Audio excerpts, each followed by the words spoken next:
హింసలు పెడుతున్నారా, కొడుతున్నారా, ఎలా పడతారో కొడుతున్నారా, అది ఇది నేను తట్టుకోలేకపోతున్నా. నాకు వచ్చి చూసే వరకు ఏం లేదు, మమ్మల్ని బాడీ దగ్గరికి వెళ్ళనియలేదు. మా అన్నయ్య నా మీద పడి ఏడ్చిండు.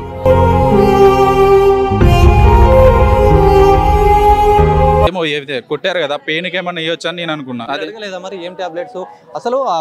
నేను అదే మేము అడిగితే మీకు చెప్పాలా, నీకు ఏం అవసరం ఇక్కడ నుంచి వెళ్ళు అని చెప్పి బెదిరించారు మమ్మల్ని. అడిగాం టాబ్లెట్లు ఎందుకు వేస్తున్నారంటే మీకు చెప్పాలా, అవసరం లేదు, ఇంచలు వెళ్ళండి అని చెప్పి మా బావ అడిగితే మా బావని బయటకు పంపించేశారు. నైట్ 12కి ఏమో కాల్ చేశారు, ఇక్కడ ఉన్న స్టాఫ్ పోలీసు వాళ్ళు కాల్ చేసి ఇట్లా మీ అన్నయ్యకి ఇట్లా భుజం పెయిన్ వస్తుంది, ఇట్లా ఇది సంపద ఇట్లా జరుగుతుందంటే ఎందుకు అట్లా జరుగుతుంది, మా అన్నకి ఏ ప్రాబ్లం లేదని చెప్పి నేను మాట్లాడినాక మళ్ళీ 1కేమో కాల్ చేసి మీ అన్నయ్య అంటే ఇక్కడ ఉన్న మా అన్నయ్యతో ఉన్న వాళ్ళ తమ్ముడు దండుగుల చిరంజీవి ఫోన్ చేసి అంటే సిఐ వాళ్ళ ఫోన్ తీసుకొని చేసి ఇట్లా మీ అన్నయ్య హార్ట్ స్ట్రోక్ గురించి చనిపోయాడు అని చెప్పి వాళ్ళ అన్నయ్య చెప్తే వాళ్ళ అన్నయ్య నా చెప్పుడుతోటి మా వాళ్ళని అందరిని తీసుకొని ఇక్కడికి వచ్చినాను.